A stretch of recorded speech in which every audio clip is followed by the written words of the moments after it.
Welcome back to my channel. If you've ever come across a 1951 wheat penny or a 1944 wheat penny, you might assume they're just common old coins. After all, wheat pennies were produced in large numbers for decades. But collectors know that certain years, especially those from the 1940s and early 1950s, deserve a closer look because small details can make a significant difference. Let's start with the 1951 wheat penny.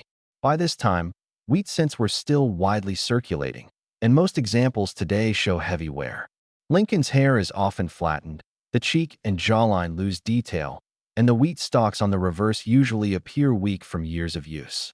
Because of that, collectors place strong emphasis on condition.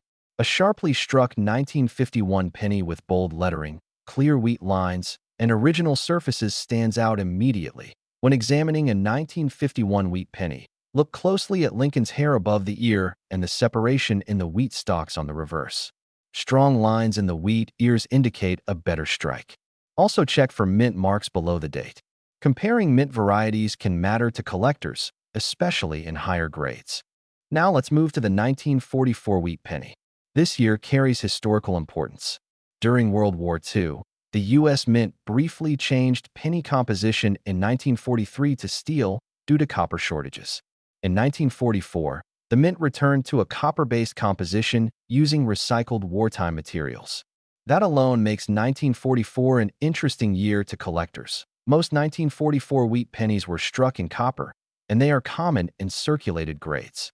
However, condition is everything. High-grade examples with strong detail and original mint luster are far more desirable than worn pieces. Look carefully at Lincoln's portrait and the wheat stalks. Crisp detail and smooth surfaces separate average coins from collectible ones. Errors are especially important when it comes to 1944 pennies. While rare, some 1944 pennies were mistakenly struck on leftover steel planchets from 1943. Those are extremely rare and highly sought after.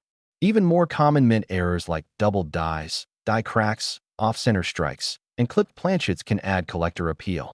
Always check the date, lettering, and surface for unusual characteristics. One important step when checking a 1944 penny is using a magnet. A normal 1944 copper penny will not stick to a magnet. If it does, that could indicate something unusual and worth investigating further. As with all wheat pennies, cleaning is one of the biggest mistakes collectors see. Cleaning removes the natural surface and can significantly reduce value. Even if a coin appears dark or dull, originality is always preferred over shine. Lighting and magnification are essential tools. Tilt the coin under bright light and examine the surface carefully. Pay attention to small raised lines, doubling in the date or lettering, and any unusual textures.